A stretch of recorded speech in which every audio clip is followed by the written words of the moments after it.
Buenas, buenas, queridos amigos y amigas del canal. ¿Cómo están? Espero que muy bien en este lluvioso día de Buenos Aires. Acá tenemos tormenta de Santa Rosa. Vos, Ernest, zafaste de estos días complicados. ¿Cómo andás? ¿Todo bien? Buenos días a todos, hola Juan. Sí, acá está nublado, pero todavía no llueve, así que sí, digamos, por lo menos la lluvia, zafé. Acá nos estamos aguantando la lluvia, la humedad y los mosquitos y los políticos en Buenos Aires. Así que vos estás zafando por cuatro, no por uno, sino por cuatro. Más o menos la de los políticos. Estoy zafando de los mosquitos seguro. El resto no sé. Mirá, no empecemos a hablar de eso que me va a subir el cortisol, que justamente es el tema que trajimos para hoy, para hablar un poco de qué es el cortisol, por qué se activa, por qué aparece, cómo es el circuito del cortisol, qué es esto de todo el circuito que se arma cerebral, cómo podemos tratar de amortiguar eso. Así que bueno, estamos un poco para charlar sobre eso. Bueno, Ernest, ¿qué es la hormona de esta, ¿no? Del cortisol. Cortisol. Sí, eh, digamos, es un viejo conocido para el canal porque lo hemos mencionado un par de veces, pero nunca nos fuimos digamos, más en detalle. Entonces, como para empezar digamos, a asignarle algunas características. Primero que es una hormona, ¿no? Una hormona es alguna sustancia que se produce en el cuerpo o de forma exógena a veces se puede administrar también y que se libera desde un órgano, desde un lugar y llega mediante la circulación sanguínea a otros lugares sobre los que va a actuar. Es decir, actúa en regiones, entre comillas, lejanas de la fuente donde se produjo, ¿sí? Y llega hacia ahí mediante la circulación sanguínea. El cortisol es ese tipo de hormona, ¿sí? Dentro de las clasificaciones, podemos decir que es una hormona esteroidea, ¿sí? O esteroidea, que es una hormona básicamente hecha a base de grasa, ¿sí? Colesterol. Necesitamos colesterol para fabricar cortisol. Se produce en las glándulas suprarrenales, que son como unos pequeños triangulitos, ¿sí? Órganos como así, como un triangulito, como un gorrito triangular, que está arriba de los riñones. Es como si los riñones tuvieran un pequeño sombrerito así en triángulo, tipo el de Harry Potter, y eso es un órgano que se llaman glándulas suprarrenales o glándulas adrenales, que a mí me gusta más el término adrenal en realidad porque es más corto, ¿sí? Muy bien La, ahí administrando los bits de información. sí, exacto. La hormona cortisol, digamos, es relevante en nuestro contexto de discusiones sobre neurociencia y salud mental porque se la conoce como la hormona del estrés, ¿no? Porque justamente se libera en respuesta al estrés, pero también se libera en respuesta a niveles bajos de glucocorticoides en sangre. Es decir, tiene otras funciones, además de lo que vamos a profundizar hoy. Y esto es importante porque después lo vamos a ligar a qué efectos puede tener en la salud en general el que nos estresemos y liberamos más cortisol. Por ejemplo, en otras partes del cuerpo, ¿no? Digamos, a nivel general. El cortisol es un regulador del metabolismo, ¿no? Esto significa que ayuda a controlar el metabolismo de las grasas, de las proteínas, ¿sí? De los carbohidratos, ¿sí? Está implicado en eso, en cómo se utiliza, digamos, cómo se regula el metabolismo. ¿Y esto qué significa? Digamos, el cortisol va a promover la formación de nueva glucosa, ¿sí? A partir de componentes que no tengan glucosa. Es decir, nosotros cuando comemos un plato de fideos, una porción de pan, cuando comemos básicamente harinas, ¿sí? O azúcares, estamos incorporando glucosa. Bueno, hay otra forma, y la glucosa es el principal alimento para las células de nuestro cuerpo, especialmente para el cerebro. El cerebro se alimenta exclusivamente de glucosa, ¿sí? Las neuronas. Por lo tanto, es importante tener una buena producción de glucosa, que generalmente es lo que incorporamos con la dieta. Por eso es, es, digamos, recomendable que uno trate de tener una dieta lo más variada posible, pero que no se corte la ingesta de carbohidratos, ¿sí? Porque eso puede llegar a tener un efecto en el funcionamiento de nuestro sistema nervioso central. Ahora, hay otras formas de fabricar glucosa sin la necesidad de tener digamos, de tener ahí presente un carbohidrato o un azúcar, que son los aminoácidos y el glicerol. ¿Sí? Son otros compuestos. Los aminoácidos son los compuestos que forman las proteínas. ¿Sí? Entonces, por ejemplo, con la ingesta de proteínas, el cortisol puede ayudar a utilizar esos aminoácidos para fabricar la glucosa. ¿Sí? Estos son fenómenos que se dan principalmente en el hígado. ¿Sí? Y lo que nos va a asegurar es que esto, cuando nosotros tenemos eh, una necesidad de fabricar glucosa porque tenemos que consumir energía en el momento, se puede sacar de otro lado. ¿Se entiende lo que estoy diciendo? Es decir, nosotros tenemos dando vuelta en nuestro cuerpo aminoácidos y glicerol porque tenemos dando vuelta un montón de otros componentes. Por ejemplo, nuestros músculos son ricos en proteínas, ¿no? Claro. Tienen un montón de proteínas. Todo nuestro cuerpo tiene un montón de proteínas. Pero, por ejemplo, los músculos tienen una buena cantidad de proteínas, por ejemplo, las cuales podemos desarmar y convertir en glucosa para que el cuerpo siga funcionando. ¿Se entiende? Es como le sacamos alguna parte del cuerpo, le vamos sacando partes que lo componen y las utilizamos como energía. Esto durante el ayuno, ¿sí? O en momentos de estrés donde se necesita más glucosa de la que hay disponible en el momento, se llega a utilizar. ¿Sí? También el cortisol lo que va a producir es que se reduzca la captación de glucosa en algunos tejidos, ¿sí? Como los músculos, las grasas, es decir, el tejido adiposo. Entonces, ¿qué es lo que está haciendo? Está evitando que otros tejidos agarren esa glucosa para que esa glucosa quede más disponible para usar por órganos vitales como el cerebro. ¿Sí? Perfecto. Bueno, además de eso, también digamos, puede interferir en el metabolismo de grasas, como digamos, descompone las grasas que se almacenan en las células del tejido adiposo, digamos, y eso con el tiempo va a llevar también una redistribución de la grasa corporal, porque el cortisol puede generar, ¿sí? Que se almacene grasa en áreas como la cara y el abdomen. Y esto es importante por dos cosas. Primero, porque cuando hay un exceso de cortisol, que puede ser digamos que en un contexto médico, una enfermedad que está asociada a esto se conoce como el síndrome de Cushing, Cushing, Cushing,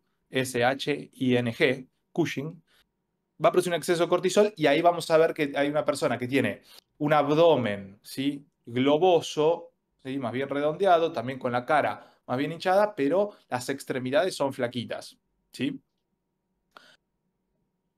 Y también, ¿sí?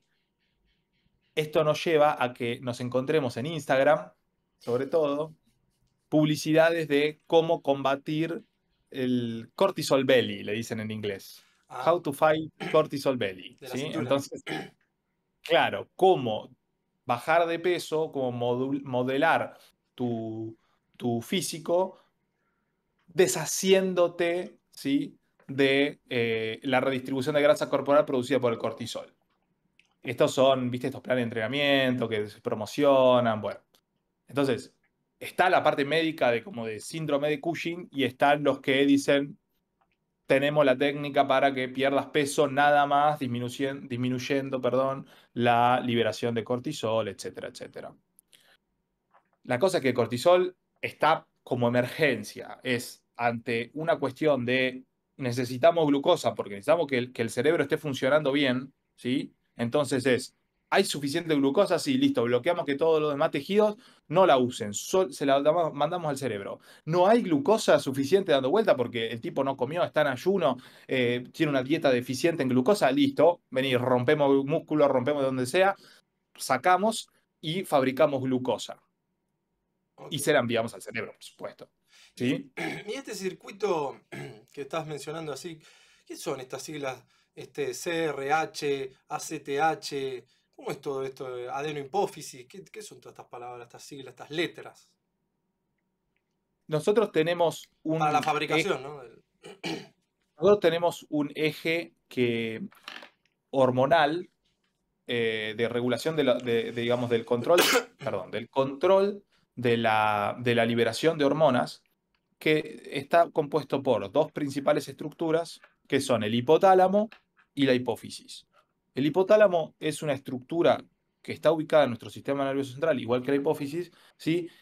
Que lo que hacen es fabricar hormonas. Son parte de nuestro cerebro que fabrican hormonas.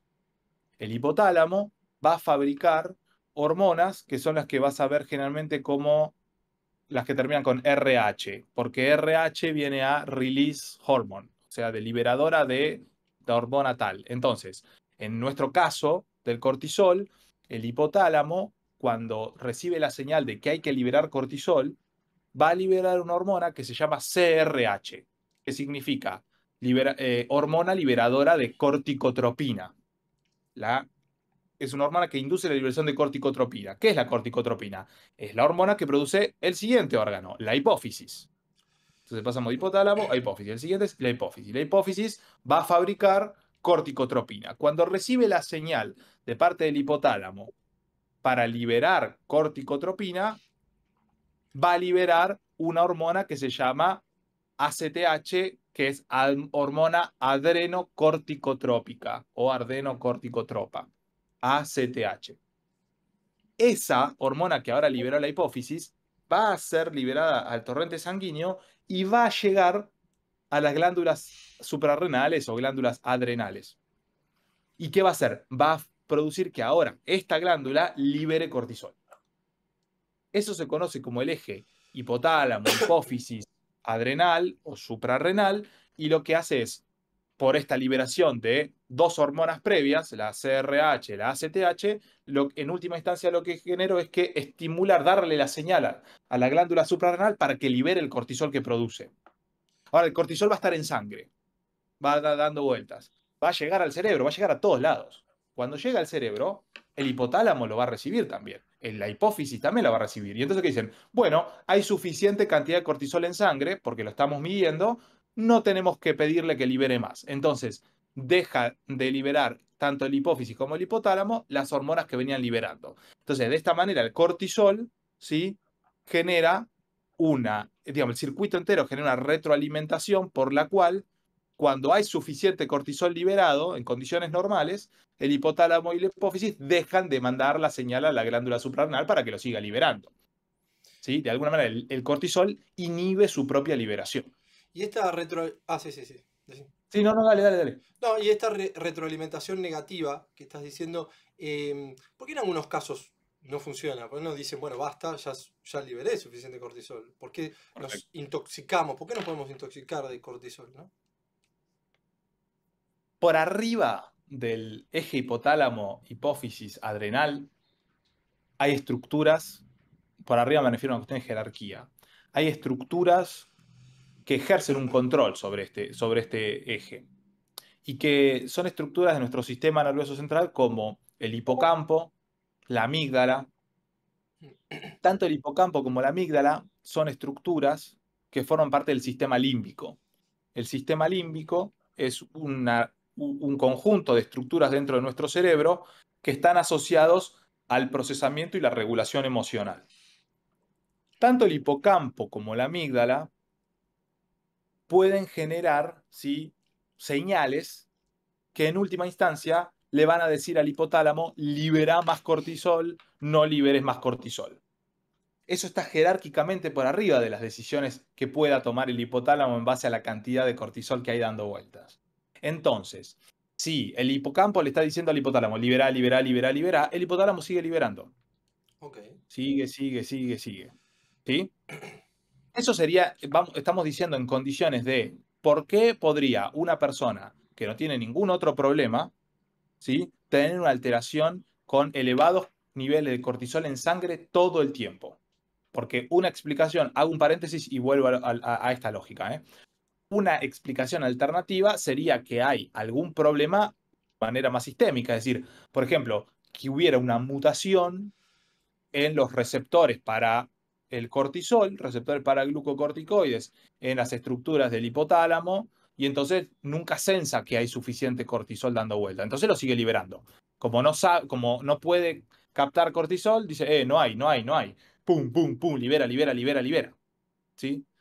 Supongamos que eso no es lo que pasa, que no tenemos ningún problema de este tipo, y entonces solamente es en respuesta a fenómenos que se están dando en niveles por arriba, jerárquicamente superiores al del eje hipotálamo hipófiso adrenal, que es el hipocampo, la amígdala. ¿Por qué podrían el hipocampo y la amígdala, a pesar de que hay suficiente cortisol dando vuelta, decirle libera más? Porque como son estructuras que están asociadas al procesamiento emocional, si la emoción que se está percibiendo, ¿sí?, en ese cerebro es negativa, es de peligro, es de amenaza, se va a pedir que se libere más cortisol porque el cortisol está poniendo en alerta al cuerpo. Como dijimos antes, el cortisol no actúa solo sobre el cerebro, actúa sobre otros tejidos también. Entonces, ¿qué va a permitir? La redistribución de energía, el que no se consuma energía en otra cosa y que se almacene para el cerebro, para tomar decisiones, para estar en alerta.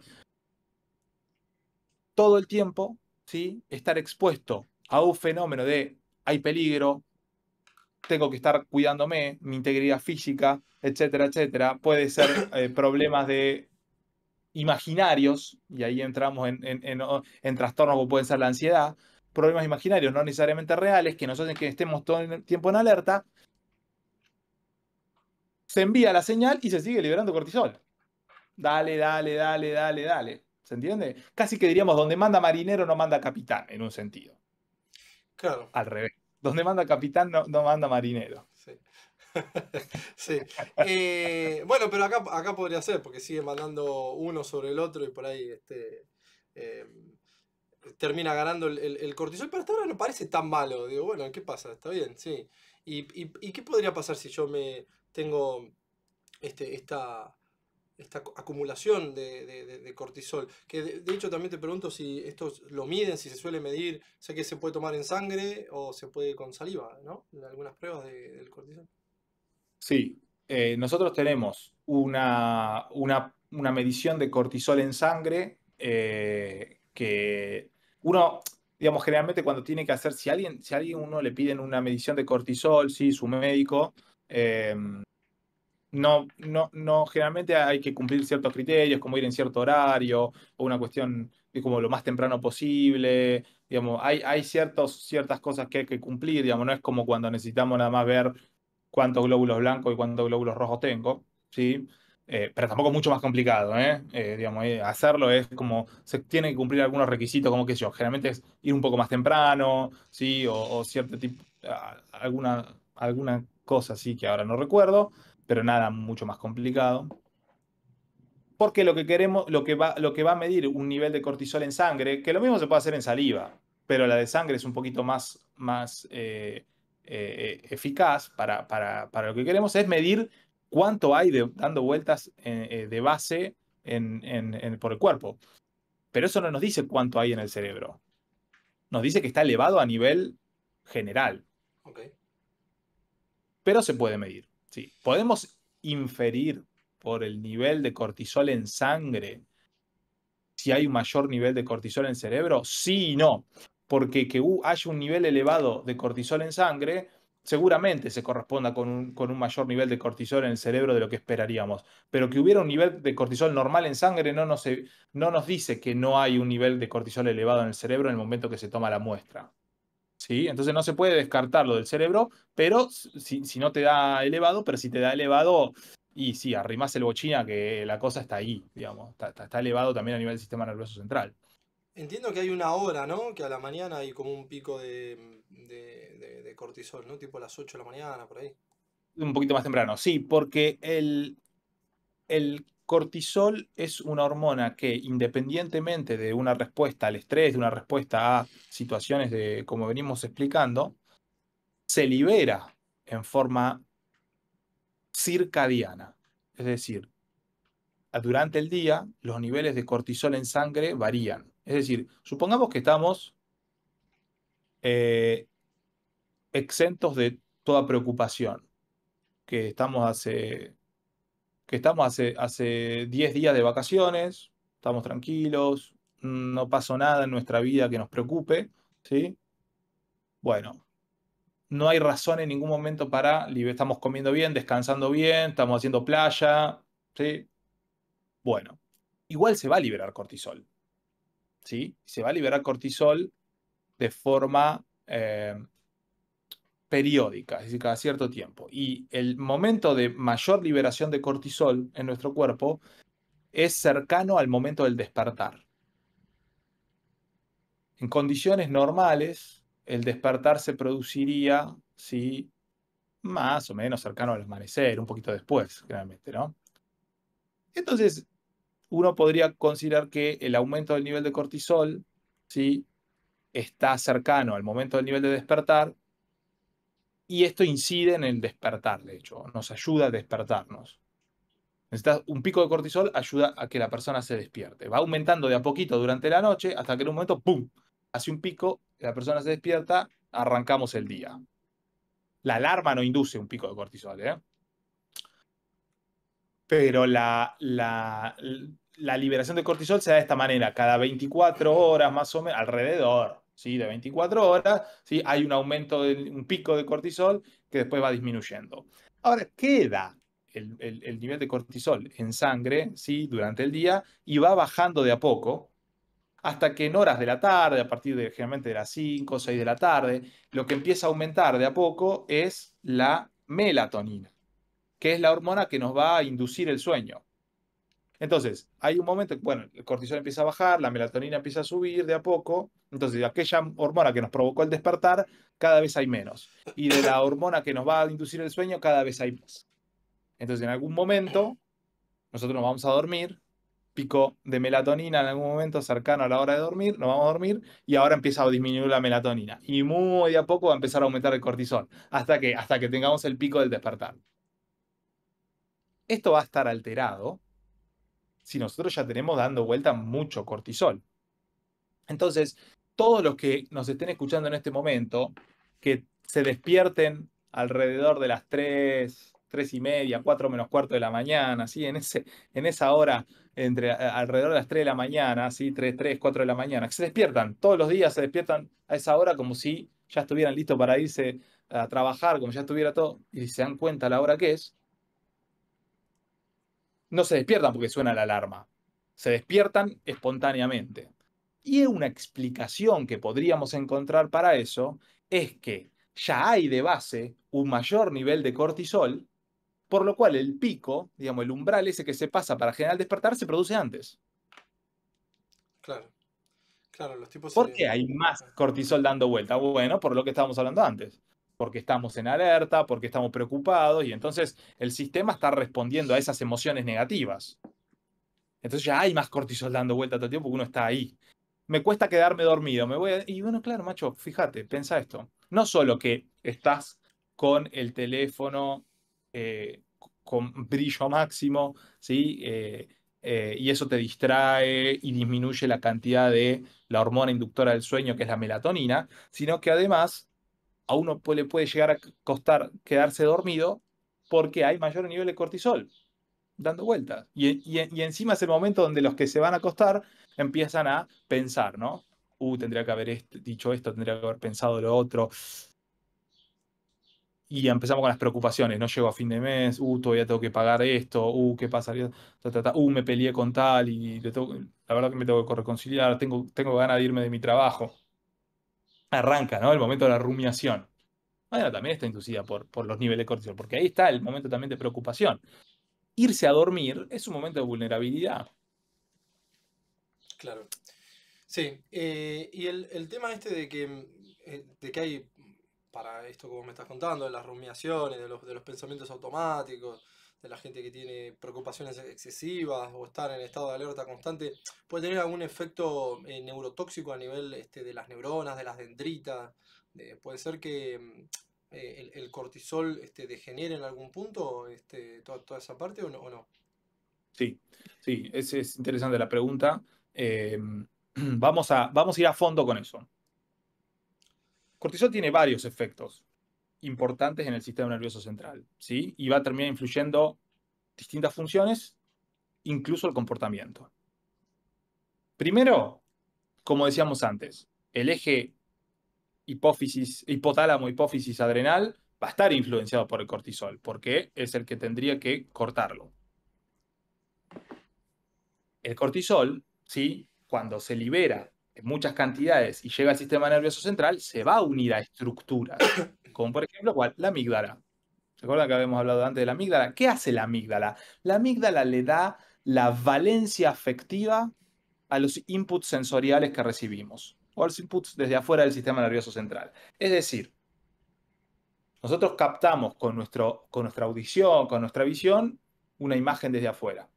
Bueno, si eso es amenazante o no, el que la termina definiendo es la amígdala. Y entonces ahí le da la valencia afectiva. Si viene mi hijo o mi hija y está jugando conmigo, qué sé yo, bueno, no, probablemente el input de la valencia afectiva sea positivo.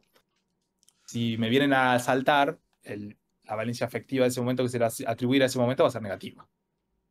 Ahora, el cortisol va a aumentar la actividad amigdalina, ¿sí? Y el aumento, cuando el cortisol toca la amígdala, la consecuencia es un aumento de sensaciones como el miedo y la ansiedad, ¿sí? Y la actividad, este aumento de la actividad amigdalina va a intensificar una respuesta emocional al estrés, ¿sí? Entonces va a terminar contribuyendo a una valencia afectiva negativa casi constante, ¿sí? También el cortisol va a impactar sobre el hipocampo, porque el hipocampo es una de las regiones del cerebro donde hay una mayor concentración, hay una gran concentración de receptores para glucocorticoides, que son los receptores a los que se une el cortisol. Es decir, es la zona que tiene mayor capacidad de que el cortisol unirse a esas células, a las del hipocampo. Bueno, entonces en situaciones de estrés agudo, ¿sí? Cuando cuando el cortisol está liberado todo el tiempo, se puede facilitar, ¿sí? Va a favorecer ese cortisol a una de las funciones del hipocampo, que es la formación de recuerdos a corto plazo. Entonces la persona va a tener eso potenciado y entonces va a recordar, ¿sí? La situación estresante. Es el momento que se liberó el cortisol. Se consolida la formación de una memoria a corto plazo en ese momento. Ahora, cuando esto es todo el tiempo, está de forma crónica, elevado, el cortisol, va a aparecer el daño en el hipocampo, ¿sí? De forma tal que empieza a disminuir su volumen, se empieza a afectar la capacidad en realidad de memoria en general, puede estar comprometida la capacidad de aprendizaje, ¿sí? Entonces, entonces vamos a tener problemas para formar nuevos recuerdos, vamos a tener mayor susceptibilidad, digamos, al deterioro cognitivo. Y ahí entonces nos estamos metiendo en cómo el cortisol de forma crónica interfiere con la memoria. ¿Sí? Entonces, a principio, digamos, de forma aguda, el cortisol ayuda en la consolidación de recuerdos emocionales, específicamente los negativos. Pero después, a largo plazo, puede dificultar la recuperación de estos recuerdos. ¿Por qué? Porque está alterando la estructura normal del hipocampo. ¿Sí? Ahora, ¿eso en qué se puede, en qué se puede traducir? Bueno, se puede traducir en problemas a nivel del manejo emocional. Si yo tengo problemas para traer recuerdos, recuperación de recuerdos en momentos estresantes, ¿sí? También es difícil reaccionar como, digamos, el aprendizaje que ha adquirido, digamos, qué sé yo, digamos que una persona está en terapia o aprendió a manejar algunas situaciones en estrés. Bueno, hasta que no se recuperen, digamos, uno puede aprender y el aprendizaje es memoria. Uno almacena el aprendizaje en memoria. Perfecto, lo tengo almacenado. Para usarlo lo necesito recuperar, ¿no? Entonces yo, para usar lo que aprendí, necesito traer la memoria en el momento en que la voy a usar. Si está afectada, ¿sí? La recuperación de memorias, porque están afectadas estructuras por la liberación de estrés crónico, lo que aprendí no lo puedo usar en el momento. Por lo tanto, problemas en el manejo emocional, porque estoy en una situación de estrés, por eso tenemos cortisol crónico, ¿no? ¿Se entendió eso? Se entendió perfecto, porque termina, o sea, todo termina afectando a la toma de decisiones. Claro, exacto. Terminás tomando por ahí una decisión en base a nada. Exacto. ¿Por qué? Hay otra cosa digamos, que interfiere, con la que interfiere el cortisol y es los fenómenos de neuroplasticidad. A ver. La neuroplasticidad, ¿sí? Es, es la capacidad de las neuronas para generar nuevas conexiones entre ellas, fortalecerlas, ¿sí? Establecer conexiones nuevas o quitarlas. Digamos, si no la uso más, no la necesito, se quita. Entonces, eso es por eso plasticidad, es un fenómeno que es capaz de formar nuevas conexiones en base a la actividad que yo tengo en el día a día, intelectual, motora, lo que sea, ¿sí? Pero genero nuevas conexiones que se traducen en nueva formación de memoria y de aprendizaje también, ¿sí?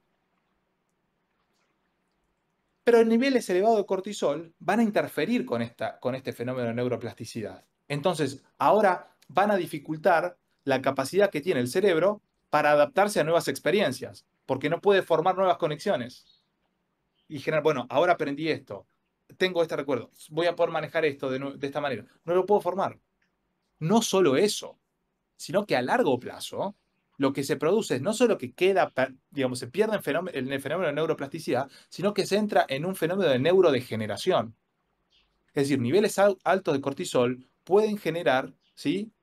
Eh, aumentan el daño oxidativo, la inflamación neuronal, y eso lleva a la muerte celular. Especialmente ¿dónde? En el lugar donde más receptores hay para cortisol, el hipocampo. ¿Sí? Entonces, esto va a aumentar la muerte neuronal. Y esto puede estar relacionado con aumento el riesgo de trastornos neurodegenerativos. Ejemplos: Parkinson, Alzheimer, demencia frontotemporal, esclerosis lateral amiotrófica. Correcto. Vos dijiste antes, va a estar afectando la toma de decisiones. Por supuesto, el cortisol no va a afectar solamente al hipocampo, nos va a afectar a otras regiones como la corteza prefrontal, que es la parte del cerebro, ¿sí? Que es responsable de funciones ejecutivas. ¿Sí? Es la ejecución de planificaciones, hay áreas que planifican también ahí, es la zona donde tenemos la memoria de trabajo almacenada, ¿sí? Y también es una zona importante para el control de los impulsos. En situaciones de estrés agudo, el cortisol va a provocar que estas estructuras reaccionen, ¿sí? Con una mayor impulsividad y decisiones basadas en el momento, en la cuestión emocional. Porque tengo que tomar decisiones rápidas en ese momento, de lucha o huida. Puede ser adaptativo. El momento, la impulsividad en ese momento es positiva, porque si yo me estoy por reventar, contra otro auto que viene de frente en la ruta, ¿sí? Digamos, la impulsividad es la que me va a hacer una maniobra riesgosa, pero zafar de eso. Qué sé yo, tirarme a la banquina, no sé, qué sé yo, algo, en el momento. Que si lo pienso lógicamente, por ahí tardo más en hacerlo y me puedo terminar reventando contra el otro auto. Claro. Entonces, la impulsividad en ese contexto es buena. El tema es que es problemático si el contexto requiere decisiones más reflexivas. Si yo no me estoy por reventar la cabeza, me estoy por reventar con un auto que viene de frente, no me estoy, qué sé yo, en una situación donde tengo que ya tomar una decisión, no importa la lógica, acá tengo que sobrevivir y entonces la emoción prevalece. Si esto está activado, no es tan bueno, ¿no? Entonces las personas que tienen mayor impulsividad, mayor irritabilidad, bueno, ahí empiezan a afectarse estructuras de la corteza prefrontal por un aumento del cortisol. Claro. ¿Cómo se traduce esto en el estado de ánimo? Ahí va. Entonces nos fuimos desde receptores y hormonitas a, vamos a la depresión, ansiedad, trastornos del sueño, grandes, ¿sí? Grandes, complejos, ¿sí? De síntomas en la salud mental que terminan afectando nuestro día a día. Toda esta sumatoria de cosas que venimos hablando, ¿sí? A las cuales podemos traducir como estrés crónico y niveles elevados de cortisol constante, van a llevar a pérdida de neuroplasticidad, neurodegeneración, disfunción de estructuras, cambios en el comportamiento, cambios en la toma de decisiones, eventualmente también al trastorno de estado de ánimo, como depresión y ansiedad. ¿Sí? El cortisol puede generar una desregulación en neurotransmisores, ¿sí? Como la serotonina, la dopamina, que son los que están asociados a la regulación, y lo hemos hablado, a las sensaciones de placer, a las sensaciones de bienestar, la hormona de la felicidad. Bueno, todo eso puede estar afectado por el cortisol. Entonces, va a haber cambios de humor, el aumento de la irritabilidad, por ejemplo. Esa exposición prolongada a niveles altos de cortisol, ¿sí? Va a estar asociada a deterioros digamos, pérdida de neuroplasticidad y aumento de la neurodegeneración en regiones que la pérdida de su funcionamiento están asociadas al desencadenamiento de la depresión, por ejemplo, y otras al desencadenamiento de los trastornos de ansiedad. ¿Qué es lo que está alterado en última instancia? El procesamiento emocional, el circuito del procesamiento emocional donde el hipocampo y la amígdala, ¿sí?, estaban jugando un rol fundamental. Se altera el procesamiento emocional, aumentan los recuerdos negativos, aumenta la visión negativa sobre las cosas, eventualmente eso libera más cortisol, ese más cortisol deteriora otras áreas, esas otras áreas están asociadas a la regulación del estado de ánimo, entra en una depresión. Claro, Pero también me puede jugar también me puede jugar una mala pasada a nivel del sueño, porque como decíamos antes, es parte de la regulación del ciclo sueño-vigilia, ¿sí? Entonces, como el cortisol es más alto en la mañana y va disminuyendo durante el día, el estrés crónico va a alterar ese ritmo circadiano y nos va a dar tres cosas. Insomnio, ¿sí? Puede generar la imposibilidad de la persona de quedarse dormida, de despertarse a cada rato. Eso es un sueño de mala calidad. Y un despertar temprano. En última instancia, si una persona mantiene, ¿sí?, un sueño, una higiene del sueño mala, como la que venimos diciendo, y la arrastra, eso va a terminar incidiendo en el estado de ánimo y en el bienestar general, lo cual es, bueno, aumenta probabilidad de que se genere depresión. claro, es un bucle difícil de cortar. Claro. Em, sí, y con respecto a esto que me estás contando de que infiere en el sueño, de que infiere en el estado de ánimo, que, claro, la persona ahí, ¿qué puede llegar a hacer como para tratar de tomar conciencia y de poder cortar un poco, empezar a cortar un poco el bucle? ¿Qué puede detectar ahí, ¿no? Nosotros tenemos un problema que nos juega en contra, que es que nos acostumbramos rápidamente a que esto sea la norma. Claro, claro. Entonces, como esto pasa a ser por default, ¿sí?, nuestro comportamiento, nuestra forma de vivir, nos olvidamos que no siempre fue así, se toma como normal. Y cuando se toma como normal, es difícil identificarlo, que algo está funcionando mal y que podría funcionar mejor o que antes funcionaba de otra manera. Mm, Por lo tanto, yo diría que la mejor forma de combatir esto es pedir ayuda. claro, claro. Y el pedir ayuda se traduce en acudir al sistema de salud. Y en particular a la salud mental. Servicios de salud mental, psicólogos, psiquiatras, ¿sí? Empezar por donde uno quiera, pero ese es el punto. ¿Por qué?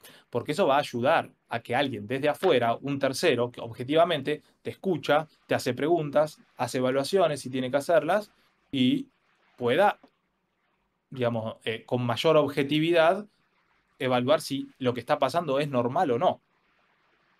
Si Claro. lo que está pasando no es normal, bueno, se empezará un tratamiento. ¿Cómo me doy cuenta yo cuál es el momento de pedir esa ayuda? Si todo te irrita, ¿sí? Si no te podés sentar con tu pareja porque te molesta que cómo respira y estás un poquito irritado. Si te molesta que las cosas no salgan como vos querés y te frustrás y terminás llorando y te haces y estás un poquito. Si te vas a, no te podés quedar dormido porque estás tucu, tucu, tucu, tucu, tucu, tucu, tucu, tucu, tucu, tucu, tucu, tucu, y se te hace ese nudo en el estómago, se te empieza a acelerar el pecho y pensás, si pasa una vez está todo bien, si pasa todos los días y acá hay un problema. Ahora, hay otros temas, hay otros síntomas que tenemos que tener en cuenta. ¿Qué más que síntomas son signos? Porque objetivamente están pasando. Ojo con el aumento de la constipación, la acidez estomacal, ¿sí?, la indigestión, porque el aparato digestivo también digamos, se puede ver afectado por un estrés crónico. Y entonces hay personas que desarrollan un colon irritable. Mm, Y la cosa viene por acá, en realidad. Es un tema de ansiedad. Pero es colon irritable. Hay que tratarlo el colon irritable. Claro, ¿sabes cómo se trata el colon irritable? Con antidepresivos. Entonces, acidez, estoy tomando, ¿viste? Toman todos los días omeprazol y después se tienen que tomar una ranitidina, no pueden tomar un café con leche porque les revienta el estómago. Si vos modificás tu dieta e igual seguís con esto y te seguís sintiendo mal, y bueno, es probable que esté pasando por otro lado también. Entonces, a la Eh, larga también afecta a otros órganos, ¿eh? cuando cuando vos decías, viene el auto de frente, el peligro es real. El peligro es real, viene el auto de Claro. frente. Chao, pum, tengo cortisol. O vivís en el conurbano, después también tenés cortisol. Ok, vas a tener cortisol. Y cuando es imaginario, cuando todo el tiempo estamos maximizando los problemas, cuando es algo que no es real, que el peligro no es real, ahí es donde hay una complicación, ¿no? Ahí estabas nombrando un par de cosas interesantes eh, eh, para ir siempre mechando un poco con otras corrientes y para Sí. ir tratando de que la gente vea que también, además del psicoanálisis, hay un montón de otras corrientes. Había una que era la corriente de Ellis, un psicólogo cognitivo, y él habla un poco de lo que es la filosofía demandante. Y nombraba varios puntos que estabas ahí mencionando. Uno es la baja tolerancia a la frustración. Mm, Eso también es importante. La baja tolerancia a la frustración me parece que puede generar un importante incremento de lo que es el cortisol, ¿no? Porque vas ahí trabado en ese bucle. Y a veces en la frustración se juegan un montón de cosas, ¿no? Pero digo, las expectativas, qué sé yo, el premio, el objetivo, la meta y el no aceptar, la no aceptación. Hay veces que también maximizamos o minimizamos las cosas y no aceptamos, no aceptamos. Qué sé yo, si yo ahora me pongo a jugar, por ejemplo, armo un equipo de fútbol, armo un equipo de fútbol acá en Sarandí y le quiero jugar al Barcelona de Messi. 800 goles, sí, o claramente. 1500 me voy a comer, seguramente. Si yo no acepto que me pusieron un tanque enfrente, estoy sonado, porque me pusieron un tanque enfrente, ya está, ¿qué voy a hacer? Lo tengo que aceptar, perdí, perdí. Hay veces que también uno, en no aceptar esa pérdida, no aceptar, bueno, ahí si querés echarlo con el psicoanálisis, no aceptar la castración, no aceptar un montón de cosas, me parece que puede generar estos fenómenos de aumento del cortisol, aumento del estrés, la llegada de la angustia, hay que ver dónde tenés puesto el deseo, ¿no? Pero la llegada de la angustia, la baja flexibilidad, todo este tiempo también de la demanda, de los deberías. Debería hacer esto, debería comer lo otro, debería levantarme más temprano, debería ir a trabajar, debería.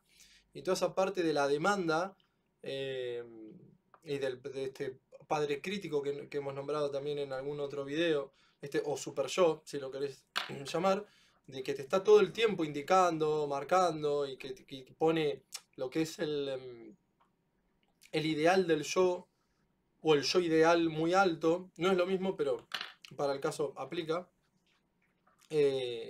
terminás chocando con la realidad, realmente. Terminás chocando con el auto, pero el auto no es real, en este caso, y es imaginario. Es imaginado, es totalmente potenciado. Entonces son Claro. ese tipo de distorsiones cognitivas, como la generalización, la maximización, la atribución incorrecta de la responsabilidad. Una vez se atribuye responsabilidades que no son de uno. Esto también cuando muchas personas lo manifiestan en las distintas terapias este, y se ven los casos clínicos y que estudiamos ahí en la facultad y podés ver que a veces es justamente eso. Si no podés ver que te pusieron un tanque enfrente, que no es tu culpa, no es tu culpa, te vas a comer 800 goles. Pero te los ibas a comer igual. Bueno, ya está. Hay que aceptar, atravesar esa pérdida, atravesarla, aceptarla y reaprender de eso, ¿no? Hay un montón de esas distorsiones cognitivas que, bueno, ahí fuimos mencionando un par, pero bueno, esto de la adivinación, el etiquetado, la comparación es horrible. La comparación creo que es altamente estresante. Si estás todo el tiempo comparándote con los demás, estás todo el tiempo comparando los logros, las pérdidas, vas a terminar estresándote. A aquel le va mejor, al otro no sé qué. Y aparte siempre es como una tendencia. Hay una propaganda muy linda que le había hecho Nadal, creo, no sé si la mencioné alguna vez, en donde eh, él se iba a tomar un café, él se iba a tomar un café, y entonces pasaba alguien y miraba como diciendo, mirá, Nadal, qué importante ser Nadal, qué sé yo, y él era un tipo que iba, no sé, andando en bicicleta. Y después había uno que venía con traje, que iba al trabajo y miraba al de la bicicleta, y decía, mirá, qué ganas de estar con él, ¿no? Y después había uno en la esquina que era un indigente y miraba al del traje y decía, qué ganas de tener trabajo. Y otro con un par de pibes y qué sé yo, y miraba, no sé si al indigente, pero, y decía, qué ganas de estar soltero por ahí, ¿no? Entonces todos miraban a alguno y Nadal Desea nada. terminaba, claro, y Nadal terminaba mirando a uno también, y decía, che, qué ganas de que no me estén rompiendo la bola pidiendo autógrafos con foto, con esto, por ahí terminaba mirando al indigente, ¿no? Diciendo, qué ganas de estar tranquilo un rato. ¿No es cierto? Entonces la comparación es horrible, la adivinación es otra cosa. Estoy seguro que, bueno, no, frunciste el ceño, seguro que me imagino que Ah, estás enojado claro. conmigo, porque no te gusta mi tono o no sé qué. La maximización lo dijimos, la generalización, el catastrofismo, todo va a estar mal. No, seguro que mañana me echan. No, pero mañana me echan. Y estás seguro, aparte, cuando tenés esas creencias ya pasa de una creencia a una convicción, que es mucho más rígida, mucho menos flexible, está mucho más arraigada y no hay forma de que lo muevas. Es como que, no sé, que decirte sos de Boca o sos de Boca. Pero no hay forma, listo, ya está. Es una convicción, punto. No lo puedes sacar de ahí. Entonces toda esa filosofía demandante que tiene poca tolerancia a la frustración, poca flexibilidad, poco pensamiento científico, no hay mucho de creatividad, no hay un hedonismo responsable tampoco, es un ocio porque sí, y entonces eso también puede generar, ¿no? Cuando se pasa el tiempo, no se estructura el tiempo de manera más adaptativa, el ocio puede terminar siendo perjudicial. Porque empieza el pensamiento rumiante. Cuando estás al pedo, pero totalmente al pedo, todos los días, mirando el techo, no hay sentido, no hay propósito. Eso también lo nombramos. Ah, exacto. Y eso puede llevar, por ejemplo, vamos a llevarlo a un ejemplo así, ¿no? Por ejemplo, una persona que está muy ociosa en su casa y entonces como no tiene nada que hacer, está pensando todo el día. Entonces pone a pensar qué estará haciendo su pareja en ese momento y seguro que su pareja lo está engañando con alguna otra persona con la que trabaja, estudia, etcétera. Y entonces eso nunca pasó, pero esa persona tuvo todo el tiempo suficiente como para divertirse con eso y llegada la hora, empiezan los mensajes de WhatsApp, ¿sí? Reclamándole a la pareja por todo su comportamiento, que en realidad por ahí el otro está trabajando, estudiando, haciendo, digamos, algo normal. Entonces, como para ponerlo en un ejemplo que a muchas veces, incluso eso, escenas de celos, tienen que ver con este tipo de cosas. Tienen que ver con la construcción de imaginarios donde predomina la emoción negativa, a veces por mucho ocio. Sí, son inferencias arbitrarias. Es otra distorsión cognitiva. Inferencia arbitraria que es sin ninguna prueba, uno da por determinado ¿Vos un te das fenómeno. cuenta que, vos te das cuenta que vos le ponés el nombre inferencias cognitivas Arbitraria. y O arbitrarias? Y distorsión entonces cognitiva. vos le pones buenos nombres y hacemos una descripción. Y yo te pongo un ejemplo, como este que decíamos antes, que se ajusta, ¿no? El de la pareja. Sí, sí, sí, sí, sí, sí. Bien. Todo esto, ¿sí? Vamos y lo aprendemos en la universidad para que después tu abuelo te diga, tienes que salir a laburar. Tenés mucho tiempo libre. Digamos, está en la cultura popular también, a la cual ahora denostamos por decir que es todo lo malo, ¿sí? Pero estaba ahí. Están un montón de las cosas que después nosotros le ponemos un nombre, la estudiamos, digamos, las reconocemos, digamos, como un lugar dentro de la construcción del conocimiento científico. Estaba ahí. Anda a laburar. Es el famoso te tiene que dar el aire. A este pibe le tiene que dar el aire. Exacto. Avivate. Es como, bueno, a este pibe le tiene que dar el aire. Bueno, un poco así, que alguna vez nos han dicho por ahí a todos en algún momento. Y está bien. Claro, sí, sí, esto yo le digo estructuración de tiempo, inferencia arbitraria, hay un montón de nombres que le pone la psicología, o la medicina, lo que sea, pero bueno, hay veces que hay saberes, sí, que hay saberes populares que está bien, que hay que reconocer, ¿no? No, no todo, pero sí, sí, hay cosas que están ya No todo ahí. lo que. Exacto, pero a eso iba. No todo lo que dice el tipo que no tiene un estudio formal, el tipo que te pareciera que es un, que te lo dice, viste, así a lo bestia, no todo está mal, no todo está equivocado, está bien, no te da el background científico que estamos hablando nosotros acá, pero hay cosas que hay que tener cuidado con querer destruir todo. No, claro. Pero aparte se me ocurre el ejemplo de la primera vacuna. Edward Jenner, 1798-99. Sí, está por ahí, por esos años. Cuando hace la primera vacuna de la viruela, él se da cuenta que había un saber popular, una practognosis, en los trabajadores que estaban con las vacas. Los tipos no le podían poner ni el nombre, ni esto, ni el otro, pero se daban cuenta que estaban con las vacas, entonces ellos zafaban. Había algo ahí. Entonces él, con esa idea, inocula, le saca las póstulas, la pus, bueno, se lo pone al hijo del jardinero, ¿no? Pero lo salva, lo termina salvando. Y se da cuenta que en ese saber popular, digamos, había algo. Había algo. Entonces en esa practognosis estaba muy bien. Bueno, hay que detectarlo, porque hay otras cosas que no, ¿no? Pero bueno, como diciendo, la sal en la mano, pasar abajo de la escalera. Hay otras cosas que no tienen nada que ver, Eso es pero está bien. superstición, claro. Eso es superstición y va por otro lado y yo creo que uno se puede dar cuenta cuando hay superstición, pero el tema es cuando hay un saber oculto en la cultura que es válido, que funciona. Y Entonces, sí, tal cual. ojo con eso. Está bien, como vos decís, no la sal en la mano, está bien, viene de otro lado, ¿no? Y nosotros sabemos que si pasamos por abajo de una escalera y no tiene por qué pasar nada. Ahora,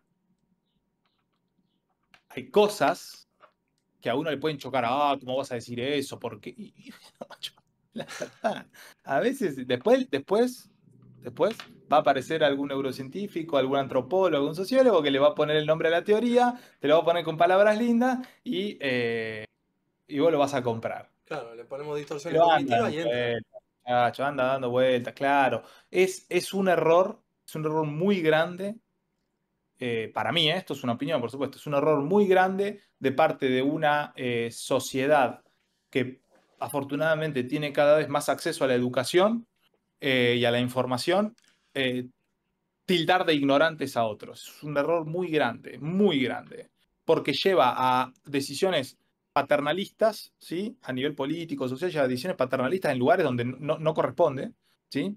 Y además esto deteriora un saber que en última instancia termina siendo una involución a nivel cultural. Deteriorar el saber por una hiperinformación o una hipereducación, ¿sí? Que rechaza todo lo que no tenga estándares puestos por la ciencia o, peor aún, como vimos en el COVID, por las voces que son la ciencia. Pues, y ahí está el gran problema también, ¿eh? Cuando nosotros le damos al otro la autoridad de ciencia, básicamente lo estamos convirtiendo en un dios. Y es un gran problema. Y Claro. además es un gran problema cuando se utiliza la ciencia para combatir a la religión, ¿no?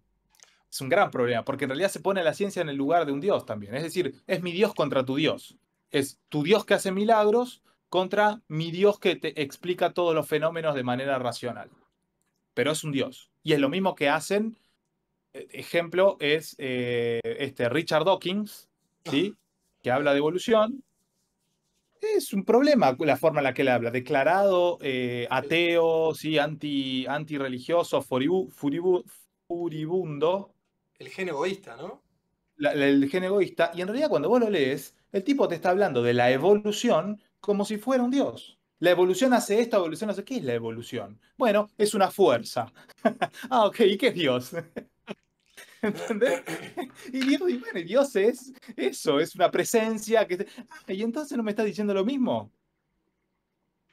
Uno te dice, sí, porque yo lo encuentro en las mutaciones genéticas, y el otro te dice, yo lo encuentro en los milagros. Pero quiero decir, ojo con la hipereducación, porque se pierden cosas y entonces le damos el lugar de ídolos a tipos que en realidad están reproduciendo aquello que quieren combatir. Quieren combatir un pensamiento mágico, quieren combatir un pensamiento religioso. Bueno, estás usando otros términos para decir lo mismo. Entonces ahora la ciencia, la evolución, ¿qué otra es? Bueno, esas son las dos más grandes.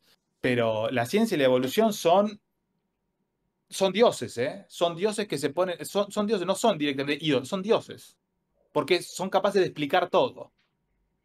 Si capaz de explicar todo, pregúntale a un cristiano cómo se puede explicar todo. Y te va a explicar todo a través de Dios. Bueno, el que te explica todo a través de la ciencia y la evolución, sin argumento, la ciencia todo lo puede, el science bitch, ese meme, ojo con eso. La ciencia no resuelve nada, la ciencia no responde nada. Y te lo digo como científico. Claro. Nosotros estamos trabajando, encontramos cosas, tratamos de entender, nos damos cuenta que no sabemos nada, nos damos cuenta que las cosas. Entonces, ojo con el que no viene de un background científico, arrogarse que es como apoya la ciencia, está en el polo opuesto al supersticioso, al religioso o al chamanista, no sé qué decir. Porque no lo estás. No lo estás. Si le das todo, cuando le entregás todo tu capacidad de entendimiento, de explicación del universo a otro, y en este caso la entidad es la ciencia, no es la ciencia. ¿Sí? O sea, ¿qué es la ciencia? ¿Somos todos nosotros el conjunto de científicos que estamos alrededor del mundo? ¿O qué es la ciencia? ¿Es el cuerpo de conocimiento? ¿Qué es la ciencia? Bueno, cuando uno a eso que es la ciencia le entregamos todo el poder de decisión y entonces nos inoculamos vacunas y acusamos al que no se la dio porque es un antivacuna y qué sé yo. Ojo, ¿por qué te das la vacuna? Es porque, no sé, la ciencia. Ah, la ciencia. ¿Y quién es la ciencia? ¿Por qué el otro no se da la vacuna? Y yo sospecho, es algo muy nuevo, no me la quiero dar, tengo miedo que me pase algo. Hijo de puta! Tiene razón el tipo lo que te está diciendo. ¿Hay que dársela o no? Eso es otra discusión. Yo me las di la vacuna, así que para que quede claro que no soy un antivacuna. Pero yo defiendo al tipo que no se la quiso dar. Porque está haciendo tiene una mirada crítica de las cosas. Que perdió el hipereducado, el tipo de la modernidad. Sí. ¿Qué tendrá que ver con el cortisol? Que esto me lo hace subir a mí. Claro, sí, sí, sí, veo. Tranquila. No, es que, bueno, sí, a ver, entre disciplinado y sumiso hay una distancia. Entre disciplinado y sumiso hay una Grande. distancia. Entonces, sí, se puede ser crítico, sí se puede evaluar. Debería justamente uno tratar de correr esas creencias o esas convicciones para decir, bueno, en realidad tengo una opinión y lo que pasa es que cuando la conducta es como muy exacerbada, también podría ser desde el psicoanálisis una formación reactiva. Habría que ver Claro. ahí qué falta hay, ¿no? O una proyección, tranquilamente, si se le quiere encontrar la vuelta psicoanalítica. Sí, sí, en el caso de las vacunas, bueno, no vamos a meter ahora con eso, pero claro, tiene que investigar, ver de qué se trata y después en base a eso a tener hay un compendio de información y ver qué decisión toma y que era, bueno, es algo, sí, algo de última personal. Lo que pasa es que lo personal, en ese caso, en el caso de las vacunas y en el caso de la pandemia, también influía en lo social, pero bueno, Bueno, pero es que ahí está el punto. La ciencia es un instrumento más de poder. sí, sí, sí, seguro. Es un instrumento más de poder. Entonces no hay que creer que la ciencia es un instrumento más de poder. La ciencia no es neutral. No, no, Que es uno no, de los postulados, que es uno de los pretende, pero postulados claro, es uno de los postulados del positivismo en el cual digamos, se ejerce hoy por hoy la ciencia, y lo cual estaría bien pensar. Partamos de la base que la ciencia es neutral. Ok, listo. Empezamos ahí. Al final del camino no lo es. Nunca lo es. Es un instrumento de poder. Y entonces, como tal, uno dice esto que vos decías antes, ¿no? Uno tiene que investigar. Bueno, a veces la gente no tiene por qué investigar porque no puede, porque no le interesa pensar, pero tiene derecho a dudar. Yo sostengo que la gente tiene derecho a dudar aunque no hagan su investigación. Lo que no tiene derecho el otro es a condenar al que duda. Ahí está el punto. ¿Por qué la condenación al otro cuando no se adapta al parámetro que vos querés? mm, sí, interesante, interesante, sí. Sí, sí. Todas cosas que aumentan el cortisol, ¿no?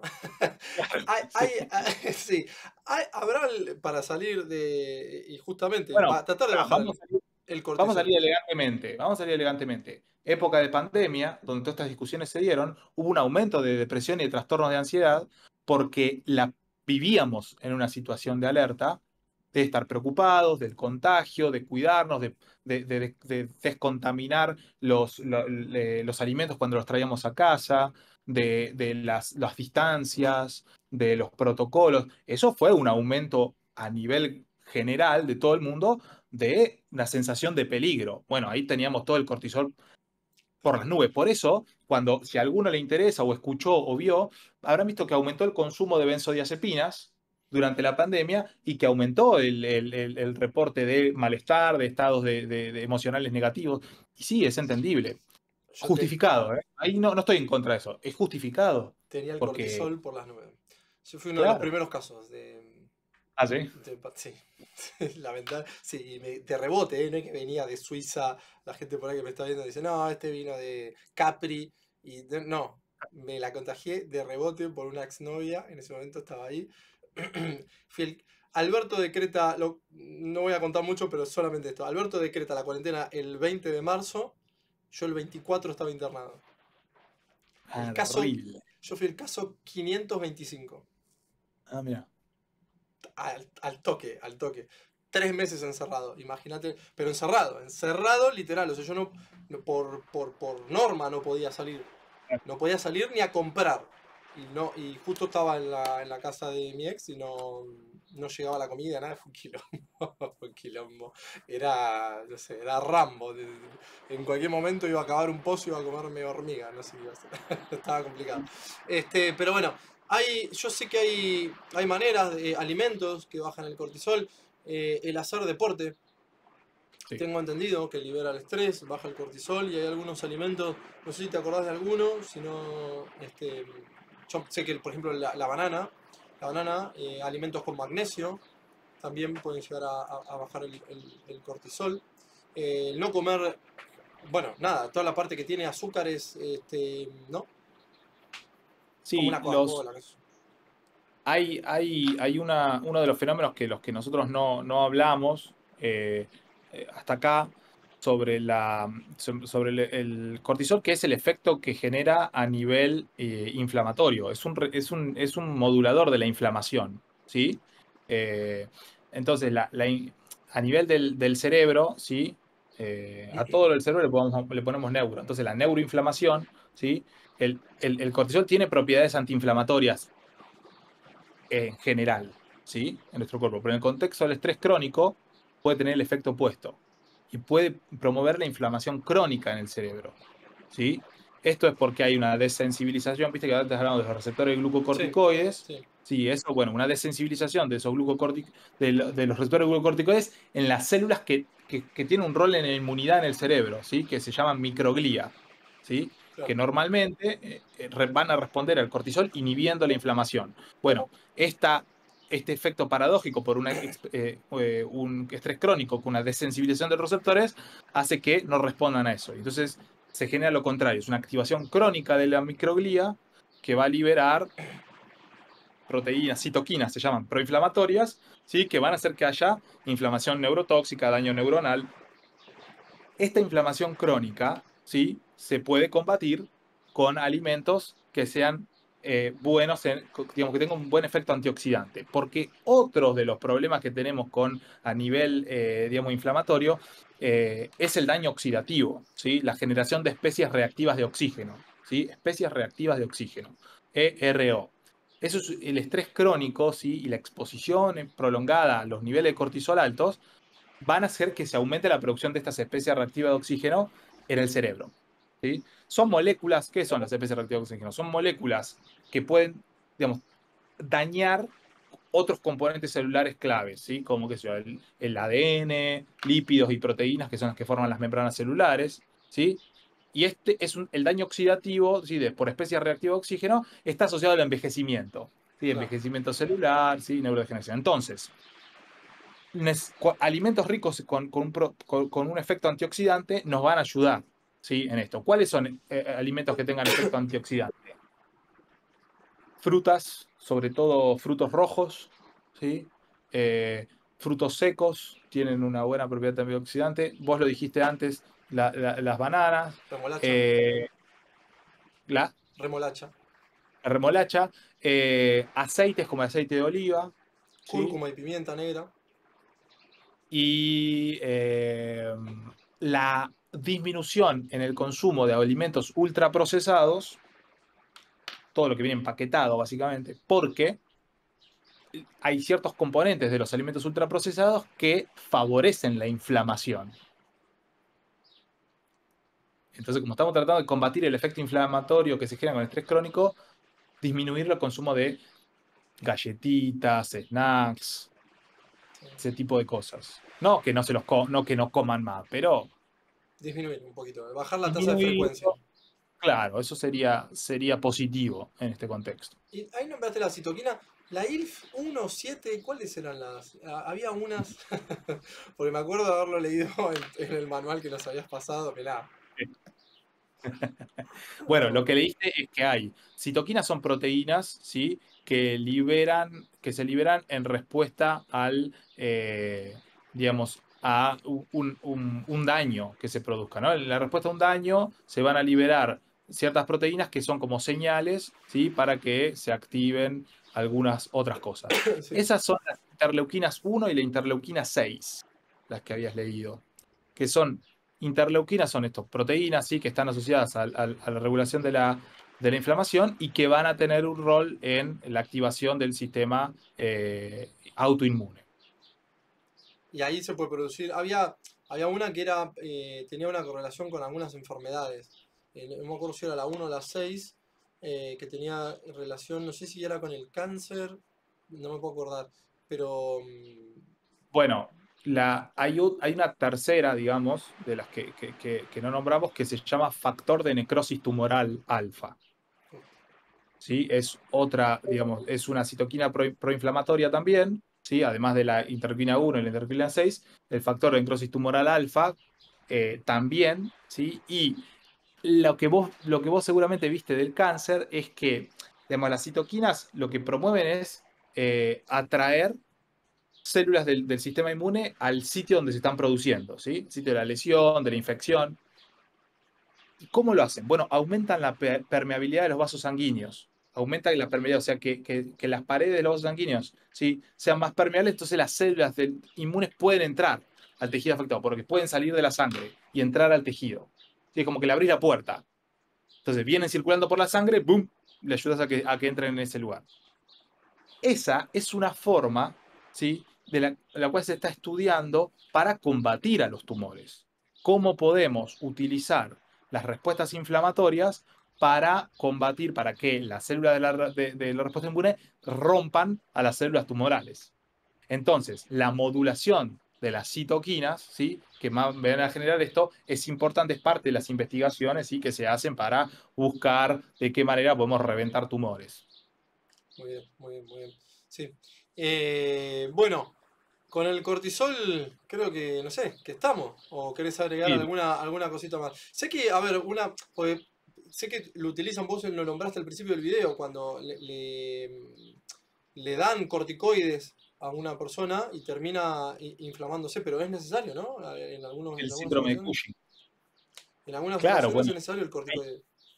porque nosotros vamos a dar corticoides como una droga para eh, disminuir respuestas autoinmunes. Entonces, una persona que tiene un trasplante, una persona que tiene una enfermedad autoinmune como puede ser algún problema a nivel del hígado, ¿sí? Una hepatitis autoinmune o una encefalitis autoinmune o Artritis reumatoidea, no sé. una artritis reumatoidea, una pancreatitis, fenómenos donde nuestro sistema inmunológico empieza a destruir nuestras propias células. Entonces tenemos que modular la inflamación. Y en el caso del trasplante, tenemos que modular la inflamación para que, como esas células no son de nuestro cuerpo, que el sistema inmunológico de la persona que recibió un órgano que tiene información distinta a la propia, las células vayan y lo revienten, porque si es algo extraño, el sistema inmunológico lo ataca. el cortisol se utiliza para eso, y los glucocorticoides se van a utilizar para eso, ¿sí? Para disminuir la respuesta inmunológica para que no se genere este daño. Claro. Como consecuencia de un uso crónico de corticoides, otro de los ejemplos por ahí un poquito más común es el asma. El asma es un fenómeno autoinmune, autoinflamatorio. Entonces, una respuesta autoinmune, pero contra los bronquios, ¿sí? Entonces, también se puede utilizar corticoides en el caso de una crisis asmática. Es bajar la inmunidad, pero como tiene este efecto sobre la redistribución de la grasa corporal, hace que aumente la grasa a nivel central, es decir, cara, abdomen, y la disminuya a nivel periférico, brazos, piernas. Cuando eso es patológico, se conoce como síndrome de Cushing. Claro. Bueno, me parece que estamos bastante bien con el cortisol, que no terminó tan elevado, salvo cuando yo salga acá a andar por Sarandí, que me va a volver a subir. Y bueno, ese es el Bueno, efecto, sí. eso, decilo. No, es el efecto conurbano, que justamente nosotros es el nombre que tenemos En Spotify. del Spotify. Así que si nos quieren escuchar y no nos quieren ver, también nos encuentran ahí como efecto conurbano, que evidentemente sí, produce niveles de cortisol elevado y por ahí en la toma de decisiones influye, sobre todo cuando vamos a votar. Así que... Sí, pero, y cerramos con esto, impulsividad, irritabilidad, lo que estuvimos hablando. No, bueno, ¿viste cuando decimos la gente está loca? Sí. Es esto, es esto. Esto es la gente está loca. Aumento de irritabilidad, aumento de impulsividad. Y entonces vos salís a la calle y no sabés si te van a bocinar, se va a bajar uno viste, a romperte todo con un fierro. Eso es la gente está loca. Bueno, es esto. Es un aumento de irritabilidad e impulsividad constante. Eso es el efecto. Yo le agregué efecto conurbano porque, digamos, a eso agregarle la inseguridad, problemas económicos, Agregale todo lo lo que otro. quieras, va a entrar. Claro. Pero En el lo que quieras, conurbano. contaminación, lo que quieras entra. Pero bueno, son cosas que pasan. Bueno, hasta acá el video de hoy. Les agradecemos los comentarios, les agradecemos las suscripciones, les agradecemos los likes. Los invitamos a que sigan suscribiéndose si todavía no lo están. Que eso nos ayuda un montón. A ustedes no les cuesta nada y a nosotros nos da también una pequeña alegría y un pequeño motivo para seguir haciendo estos videos de neuroinformación. No sé, podría ser. Neurodivulgación. Neurodivulgación, ahí está. Y próximamente vamos a tener más videitos sobre neuropsicología, sobre el estrés y los medios de comunicación. Y también se viene una sorpresita, por ahí vamos a hacer un video juntos con Ernest. Así que, bueno, nada, estén atentos. Quién sabe, también abrimos nuevas secciones con videitos más cortos con información, ya sea para lo que es los papers científicos o la psicología, en mi caso. Y bueno, eso. Bueno, por ahí también hacemos algún vivo alguna vez. Estaría bueno. Por ahí abrimos una plataforma en Twitch, no sé, estamos craneando un poco cómo vamos a direccionar el canal. Así que nada, muchas gracias a todos. Nos vemos. Nos vemos la próxima. Chau, chau.